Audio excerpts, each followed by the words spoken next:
Cash flow statement की operating activity किस तरह से तैयार करते हैं इसके बारे में तो कुछ क्वेश्चन हमने पढ़ लिया, इलस्ट्रेशन नंबर 1 2 3 4 के बारे में। अब बारी है इन्वेस्टिंग एक्टिविटी और फाइनेंसिंग एक्टिविटी बारे।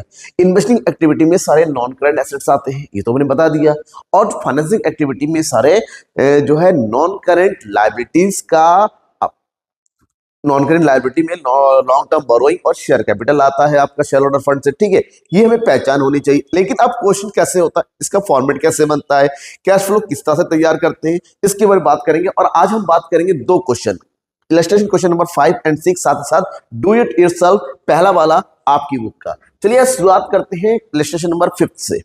इस क्वेश्चन में हमसे कहा गया है calculate cash flow from investing activity on the basis of ever information. जो इंफॉर्मेशन हमारे पास गिवन है उस इंफॉर्मेशन के बेस से हमसे कहा गया है कि इन्वेस्टिंग एक्टिविटी का कैश फ्लो तैयार करो। तो ठीक है, हम कैश फ्लो तैयार करेंगे। यहां पर तो कैश फ्लो स्टेटमेंट, ठीक है, हमें कैश फ्लो स्टेटमेंट बनाना है। बना दिया यहां पर ये कैश फ्लो स्टेटमेंट, ठीक है, बना दिया ना। अब यहां पर हमें ये लिखना है, हमें पर्टिकुलर, हमें केवल एक हिस्सा बनाना है। अब वो हिस्से में क्या होगा, हमें शो करना है क्या चीज, cash flow from investing activities, investing activities के। अब हमारे पास गिवन क्या क्या, देखो हमारे पास गिवन है मशीनरी 1 अप्रैल को इतना था और 31 मार्च को इतना हो गया, मतलब मशीनरी 10,000 से बढ़ गया है, ठीक है ना। एक्यूमुलेटेड डेप्रिसिएशन, ध्यान रखिए, अगर क्वेश्चन में आपके पास एक्यूमुलेटेड डेप्रिसिएशन दे रखा है और मशीन को सेल या परचेस के बारे में इंफॉर्मेशन दे रखा है, उस केस में हमें दो अकाउंट तैयार करना पड़ता है, एडिशनल अकाउंट वर्किंग नोट में, एक मशीनरी अकाउंट और एक एक्यूमुलेटेड डेप्रिसिएशन अकाउंट। अब यहां पर एक्यूमुलेटेड डेप्रिसिएशन का भी ओपनिंग बैलेंस दे रखा है, क्लोजिंग बैलेंस दे रखा है। हालांकि क्लोजिंग बैलेंस कम हो रहा है, लेकिन इंफॉर्मेशन ये है कि during the year a machine of 25,000 with the accumulated depreciation of 15,000 sold for 13,000। 25,000 की मशीन जिसपे डेप्रिसिएशन लगा था 15,000 यानी कि 10,000 की हो गई, उसको 13,000 में बेच दिया कि 3,000 का प्रॉफिट हो गया। भाई मशीन फिर खरीदा कितना, उसने देखा 10,000, मशीन बेचा है तो खरीदना ज्यादा होगा। हम ये पता करने के लिए यहां पर हमें क्या तैयार करना होगा, यहां पर हमें तैयार करना होगा मशीन अकाउंट, मशीन अकाउंट। चलो मशीन अकाउंट तैयार करते हैं, ठीक है, यहां पर तैयार करते हैं मशीन अकाउंट। मशीन एसेट्स हो गया, ये हो गया पर्टिकुलर, और ये हो गया हमारे पास पर्टिकुलर अमाउंट। सबसे पहले यहां लिख दो 2, जो भी मशीन का ओपनिंग बैलेंस है, बैलेंस बीडी, और ये है हमारे पास 50,000, और ठीक यहां लिख दो बाई साइड में बाई बैलेंस सीडी, और ये दे रखा है हमारे पास 60,000। ओके, ध्यान रखिएगा। अब जिस मशीन को बेचा, जितने भी बेचा उसकी एंट्री करो। 30,000 बेचा, यहां पे लिखो बाय बैंक, ठीक है। क्या किया, मशीन को सेल किया, कितने हजार में सेल किया, 13,000 में, ठीक है। इसके ऊपर जो डेप्रिसिएशन लगा, कितना डेप्रिसिएशन लगा, एक्यूमुलेटेड डेप्रिसिएशन करके लिखो, एक्यूमुलेटेड डेप्रिसिएशन अकाउंट कितने का लगा, लिखा हुआ है 15,000, यहाँ 15,000 लिख दो। अब 25,000 में 15,000 की डेप्रिसिएशन लगने के बाद 10,000 का वैल्यू, और उसको 13,000 में बेच गया, इसका मतलब 3,000 का हुआ प्रॉफिट। प्रॉफिट होता है तो उसको लिखते हैं डेबिट साइड में, to profit and loss account. क्या हो गया, ब्रैकेट में लिख दो profit on sale of machine. कितने का प्रॉफिट हुआ, 3,000 का। अब ऐड कर दो, कुछ और है नहीं, ऐड कर दो तो ये 60,000 0,008 इधर आ गया 88,000। तो यहां पर भी होना चाहिए 88,000, लेकिन नहीं है, हमारे पास कितना है 53,000। इसका मतलब डिफरेंस कितना हो रहा है, 8 में से 3 गया 5, इधर बचेगा 3, 35,000 का डिफरेंस हो रहा है। इसका मतलब होता है साल भर में 35,000 की मशीन को परचेज किया गया है, तो ये हो गया 35,000। वहां लिखेंगे टू बैंक, ठीक है, यहां लिख देंगे बैलेंसिंग फिगर की हमने कैलकुलेट किया है। अब एक्यूमुलेटेड डेप्रिसिएशन बनाने की बात कर रहा था मैं। एक्यूमुलेटेड डेप्रिसिएशन अकाउंट इस केस में बनाने की जरूरत नहीं है, क्योंकि यहाँ पर डायरेक्टली एक्यूमुलेटेड डेप्रिसिएशन का हमारे पास जो मशीन को बेचा दे रखा है, अब एडिशनल बना सकते हैं बना उसके, लेकिन उसका फिलहाल कोई यहाँ पर यूज होने वाला है नहीं। तो हमें क्या करना है, मशीन को बेचा तो बेचने की एंट्री करेंगे, पैसा आया इनफ्लो होगा, proceed from sale of machinery. कितने में बेचा मशीन को, लिखा हुआ 13,000 रुपीज, पैसा आया है इनफ्लो। लेकिन मशीन को परचेस किया 35,000 में, आउटफ्लो हो गया, तो यहां पर लिखेंगे परचेज ऑफ मशीनरी, कितने में परचेज किया? 35,000 में। और परचेज हमारा क्या होता है? परचेज हमारा लेस होता है, इसका मतलब नेट हमारा बैलेंस कितना हो गया? ये हो गया 0,0,0,2 कितना 2 22,000, वो भी कितना बैलेंस? Negative balance. इसको बोलेंगे हम cash used in investing activities. अब क्वेश्चन ये बनता है कि सर एक्यूमुलेटेड अकाउंट नहीं बनाएंगे? अगर हमसे ऑपरेटिंग अकाउंट बनाने ऑपरेटिंग भी बनाना पड़ता तो एक्यूमुलेटेड डेफिशिएंट होता, क्योंकि यहाँ पर हमारे पास एक्यूमुलेटेड डेफिशिएंट केवल उसका दे रखा है जिस मशीन को, टोटल डेफिशिएंट नहीं होता है, क्योंकि ऑपरेटिंग एक्टिविटी के टॉप पे नॉन कैश, जैसे कल बताते डेफिशिएंट अमाउंट होता है, उस डेफिशिएंट अमाउंट को कैलकुलेट करने के लिए हमें यहाँ पर एक्यूमुलेटेड डेफिशिएंट बनाना पड़ता है। एक्यूमुलेटेड डेफिशिएंट अकाउंट वो कुछ इस तरह से बनता है। अब क्वेश्चन में एक्यूमुलेटेड डेफिशिएंट दे रखा है, या टोटल भी दिया सकता हो सकता है ये वाला दिया हो सकता है टोटल दे रखा हो, जो भी हो। एक्यूमुलेटेड डेफिशिएंट नेगेटिव होता है, मतलब लायबिलिटी होता है। यहाँ पर लिखेंगे बाय बैलेंस बीडी, और इसका बैलेंस दे रखा है हमारे पास 15,000, तो यहाँ लिखेंगे टू बैलेंस सीडी, और ये बैलेंस सीडी दे रखा है हमारे पास 15,000। ठीक है, जिस मशीन को बेचा उस मशीन पर डेफिशिएंट लग गया कितना हजार? 15,000। उस 15,000 को हम लिखते हैं यहाँ पर टू मशीनरी के नाम से, टू मशीनरी अकाउंट कितना? 15,000। तो ये हो गया हमारे पास 13,000, 30,000 यहाँ पर भी हो जाएगा हमारा 30,000, दोनों का डिफरेंस कितना आ गया? 5,000। तो ये जो डिफरेंस आया यही हमारा ओरिजिनल डेप्रिसिएशन है। ठीक है, बैलेंसिंग फिगर जो कहाँ एंट्री होता है उसको लिखते हैं हम नॉन कैश एक्टिविटी के ऑपरेटिंग एक्टिविटी में। ये हो गया इलस्ट्रेशन क्वेश्चन नंबर 5। अब आगे बढ़ते हैं, क्वेश्चन नंबर 6 है। यहां पर हमसे कहा गया है invest calculate cash flow from financing activity. अब हमें फाइनेंसिंग एक्टिविटी में मतलब होता है issue of share, equity share हो या प्रेफरेंस शेयर हो, issue of debenture, long term loan या फिर शॉर्ट टर्म लोन जिसमें बैंक ओवरड्राफ्ट, ये सारे आइटम्स में आते हैं। डिविडेंड पेड आ जाता है इसमें, इंटरेस्ट पेड आता है इसमें, वो सब कुछ इसके अंतर्गत आता है। फिलहाल इस क्वेश्चन में दे रखा है हमारे पास लॉन्ग टर्म लोन 2 लाख का था, 2.5 लाख हो गया, और साल भर में हमने लोन को रीपेमेंट भी किया, रीपेमेंट करने के बाद भी 2.5 लाख बढ़ा है, मतलब लोन ऑल लिया है। तो इसका मतलब नेट कितना लोन लिया है वो पता करना पड़ेगा, इसके लिए हमें लॉन्ग टर्म लोन अकाउंट तैयार करना पड़ेगा। फिलहाल फॉर्मेट तैयार कर लेते हैं हम कैश फ्लो का। ये हो गया कैश फ्लो स्टेटमेंट, ज्यादा आइटम नहीं है तो अमाउंट का एक ही कॉलम बनाते हैं, और हमें तैयार करना है फाइनेंसिंग। लिखिए कैश फ्लो फ्रॉम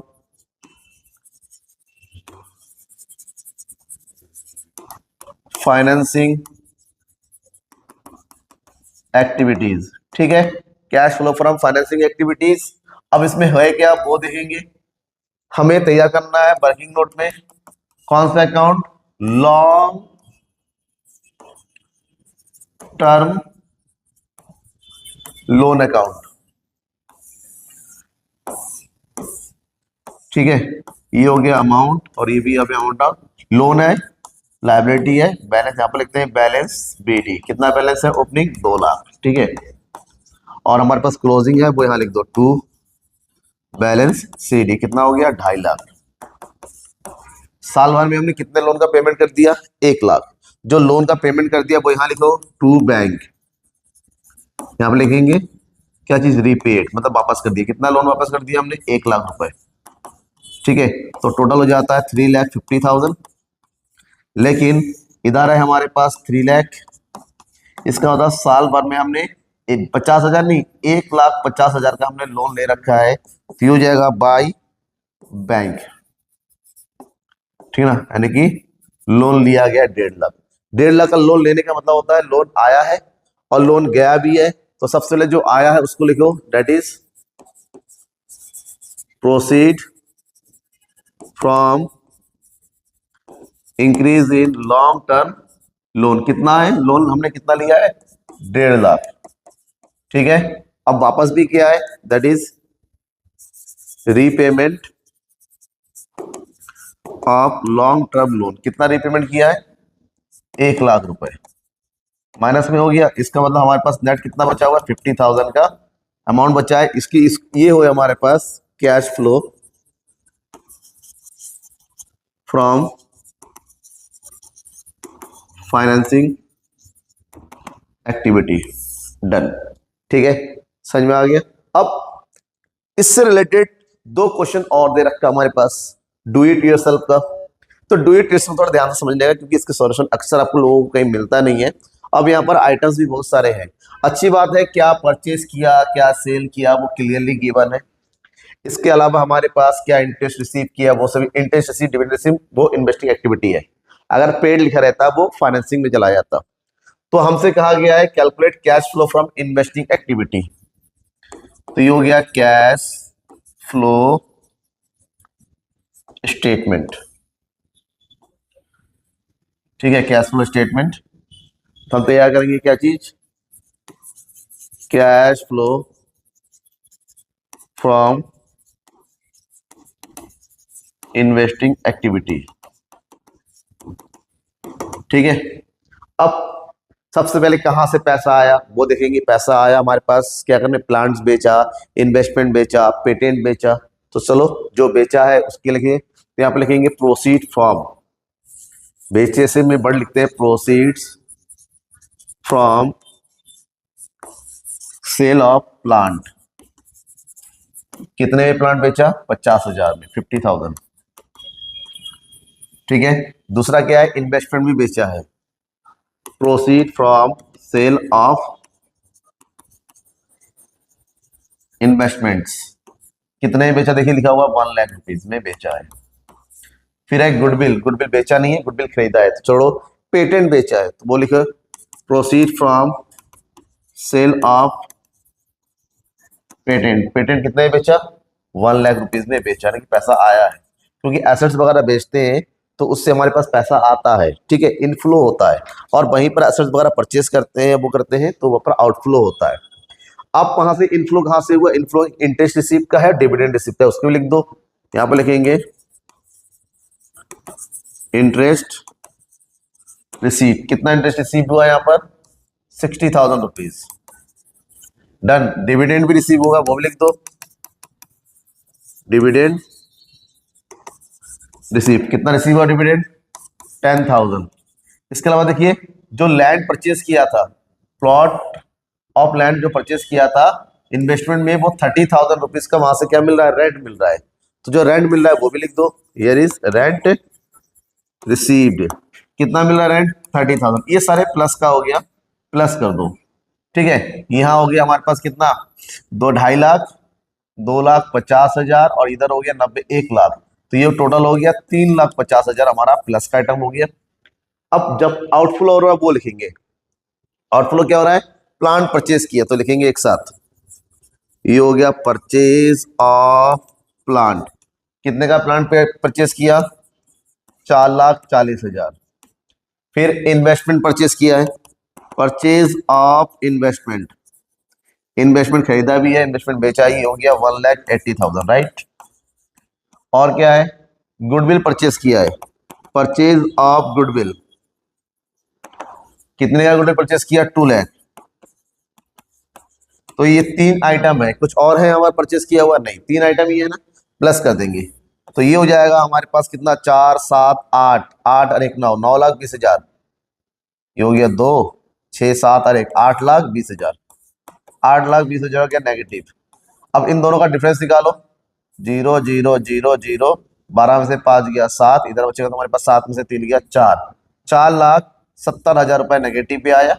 मतलब इन्वेस्टिंग एक्टिविटी नेगेटिव में है। तो लिखेंगे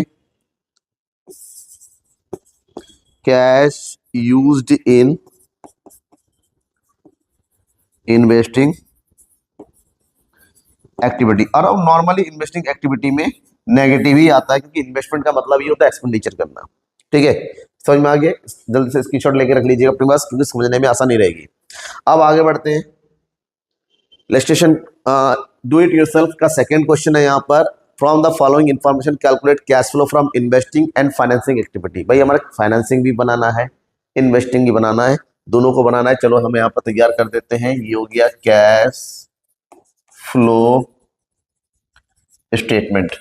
ठीक है, फॉर्मेट बन गया, अमाउंट का कॉलम बना दिया हमने यहाँ पर, ठीक है। ये अमाउंट हो गया।